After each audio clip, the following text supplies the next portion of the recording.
بہرحال دنیا ایک بہت بڑے تصادم کی طرف بڑھ رہی ہے۔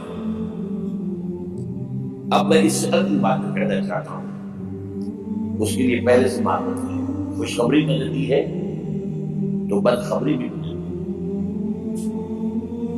اس عالمی غلبہ اسلام سے پہلے ابھی امت مسلمہ کی بہت پٹائی ہوتی ہے، بہت پٹائی ہوتی ہے، بہت پٹائی۔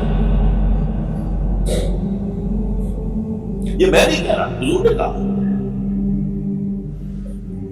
کتاب المراحل احادیث کی کتابوں کے آخر میں یہ 4 ابواب جو آتے ہیں اس کو عام طور پر علماء میں نہیں پڑھتے، اس لیے کہ ان سے کوئی فقہی مسئلہ تو نکلتا نہیں، ان سے کوئی شرعی حکم نہیں نکلتا، وہ تو پیشین گوئیاں ہے۔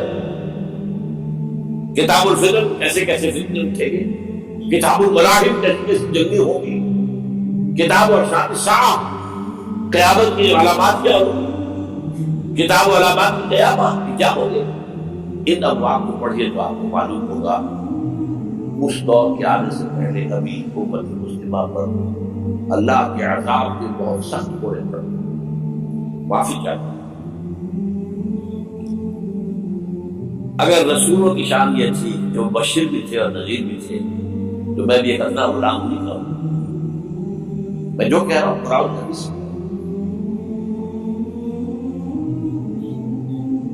یہ عذاب کیوں آئے گا؟ امت مسلمہ بحیثیت مجموعی اللہ کی نگاہ میں مجرم، بہت بڑی مجرم۔ کیوں؟ ایک انچ زمین دنیا میں نہیں دکھا سکتی جہاں اللہ کا دین قائم۔ یہ مذہب ہے، عقیدے ہیں، حج ہے اور عمرے ہیں، یہ مذہب ہے۔ دین کہاں ہے؟ اللہ کا نظام کہاں ہے؟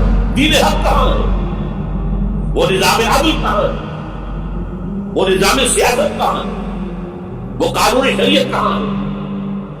آپ کی ساری معیشت سود کے اوپر ہے، اور سود سے زیادہ بڑا گھناؤنا جرم کوئی نہیں، سود سے زیادہ بڑا گھناؤنا گناہ کوئی نہیں، جس کے بارے میں حضور نے فرمایا الربا 70 جزءا یحوما، 2 حدیثیں ہیں، ربا کے 70 حصے ہیں یا 70 گناہ ہیں، 70 گناہ ہیں، جن میں چھوٹے بھی ہیں بڑے بھی ہیں، 70 گناہ۔ ایسا رہا میں سب سے چھوٹا اس کے مساوی ہے این کہ رجل امہ، کہ کوئی شخص اپنی ماں سے زنا کرے۔ سنن ابی داؤد کی روایت ہے، سنیے پڑھیں۔ سارا نظام آپ کا کہاں ہے؟ تجارت ہو تو اس پر ہے، زراعت ہو تو اس پر ہے۔ بیج لیا تھا تو سودی قرضے پہ لیا تھا، اس کے بعد جو اس کے لیے کھاد خریدی تھی سودی قرضے پہ خریدی تھی، پیسٹی سائڈ خریدے تھے سودی قرضے پہ خریدے تھے۔ اس کے بعد اگر کوئی ہارویسٹر لیا ہے، کوئی اور لیا، ٹریکٹر لیا تو سودی خرید، سود ہر دانے گندم میں سود ہے۔ کوئی شخص بچا ہوا تھا، میں بچا ہوا نہ بچا ہوا، کوئی بچا ہوا،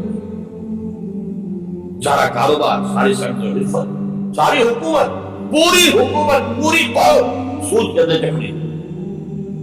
ایک شخص کہاں ہے اس میں؟ آپ میری بات سمجھ لیجیے، اسلام کے 2 حصے کر دیجیے، اسلام بطور مذہب، اسلام بطور دین۔ اور یہ تو آپ قرآن پڑھتے ہیں، پورے قرآن میں مذہب کا رسم آیا ہی نہیں ہے۔ حدیث کے ذخیرے میں بھی میری امداد، میرے معلومات کے تک نہیں۔ یہ مذہب تو ہمارے یہاں استعمال ہوتا تھا فقہوں کے لیے، مذہب حنفی، مذہب مالکی، مذہب شافعی، مذہب حنبلی، اب ایک مذہب سلفی اہل حدیث حضرات کا ہو گیا ہے، مذہب ظاہری، بعض مذہب جعفری۔ یہ فقہوں کے لیے تھا۔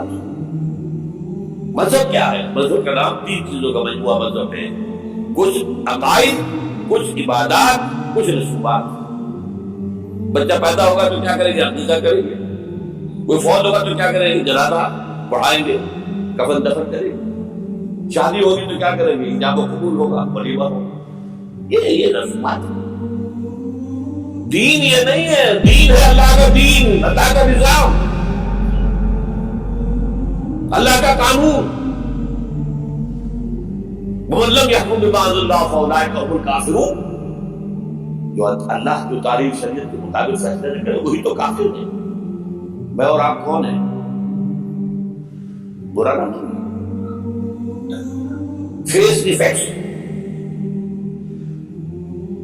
اور یہ فتویٰ کس کا ہے؟ اللہ کا. وَمَن لَّمْ يَحْكُم بِمَا أَنزَلَ اللَّهُ فَأُولَٰئِكَ هُمُ الْكَافِرُونَ وَمَن لَّمْ يَحْكُم بِمَا أَنزَلَ اللَّهُ فَأُولَٰئِكَ هُمُ الظَّالِمُونَ وَمَن لَّمْ يَحْكُم بِمَا أَنزَلَ اللَّهُ فَأُولَٰئِكَ هُمُ الْفَاسِقُونَ. 3 فتوے ہیں اس مفتی عالم جو ہماری اتاری شریعت کے مطابق فیصلے نہیں کرتے. وہی تو کافر ہے, وہی تو مشرک ہے, وہی تو فاسق ہے, ناہنجار ہے, باغی. یہ ہے امت مسلمہ کا حال. اب میں یہاں آپ کو اختصار سے بیان کرتا ہوں حضور کا طریقے انقلاب کیا تھا. اختصار تفصیل سے کتابوں میں دیکھیں. نمبر 1, دعوت ایمان بذریعہ قرآن. یتلو علیہم آیاتہ. آج جمعے میں نے اسی آیت پر تفصیل کی. تلاوت آیات, قرآن پڑھتے سنا, قرآن پڑھتے سنا, قرآن پڑھتے سنا. کہہ دو وہی تو ہے جس نے تم کو پیدا کیا اور تمہارے کان اور آنکھیں اور دل بنائے, مگر تم کم ہی احسان مانتے ہو. کہہ دو کہ وہی ہے جس نے تم کو زمین میں پھیلایا اور اسی کے روبرو تم جمع کیے جاؤ گے. کیا یہ کسی کے پیدا کیے بغیر ہی پیدا ہو گئے, یا یہ اپنے آپ کو خود پیدا کرنے والے ہیں, یا انہوں نے آسمانوں اور زمین کو پیدا کیا ہے؟ نہیں, بلکہ یہ یقین ہی نہیں رکھتے. تو کیا ہم پہلی بار پیدا کر کے تھک گئے؟ نہیں, بلکہ یہ اثر نو پیدا کرنے کے بارے میں شک میں پڑے ہوئے ہیں. اور ہم ہی نے انسان کو پیدا کیا ہے, اور جو خیالات اس کے دل میں گزرتے ہیں ہم ان کو جانتے ہیں, اور ہم تو رگ جان سے بھی زیادہ اس کے قریب ہیں. اور کافر انسان کہتا ہے کہ جب میں مر جاؤں گا تو کیا زندہ کر کے نکالا جاؤں گا؟ کیا ایسا انسان یاد نہیں کرتا کہ ہم نے اس کو پہلے بھی تو پیدا کیا تھا جبکہ وہ کچھ بھی چیز نہ تھا؟ جب تمہارے پروردگار کی قسم ہم ان کو جمع کریں گے اور شیطانوں کو بھی, پھر ان سب کو جہنم کے گرد حاضر کریں گے اور وہ گھٹنوں پر گرے ہوئے ہوں گے. وہی زندہ کو مردے سے نکالتا ہے اور وہی مردے کو زندہ سے نکالتا ہے, اور وہی زمین کو اس کے مرنے کے بعد زندہ کرتا ہے, اور اسی طرح تم دوبارہ زمین میں سے نکالے جاؤ گے. اور اسی کی نشانیوں میں سے ہے کہ اس نے تمہیں مٹی سے پیدا کیا, پھر اب تم انسان ہو کر جا بجا پھیل رہے ہو. اس قرآن کے ذریعے سے دلوں میں ایمان پیدا ہو, یقین والا ایمان. دیکھیے, برا نہ مانے, مغالطے میں نہ رہیے. میرے اور آپ کے دلوں میں ایمان نہیں ہے, عقیدہ ہے, والدین سے ملا ہے. یقین والا ایمان کہاں ہے؟ اپنے گریبان میں جھانکیے, اللہ آپ کو توفیق دے. کیا مجھے واقعی یقین ہے کہ مجھے مرنے کے بعد ہی اٹھنا ہے؟ کیا مجھے یہ واقعی یقین ہے کہ اصل زندگی آخرت کی زندگی ہے؟ کیا مجھے واقعی یقین ہے کہ قرآن اللہ کو تلا ہوگی؟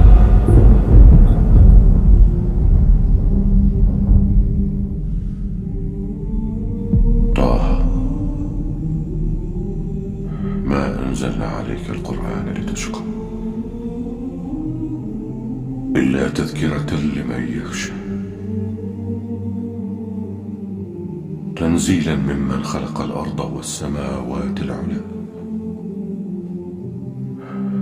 الرحمن على العرش استوى له ما في السماوات وما في الأرض وما بينهما وما تحت الثرى وأن تجهر بالقول فإنه يعلم السر وأخفى الله لا إله إلا هو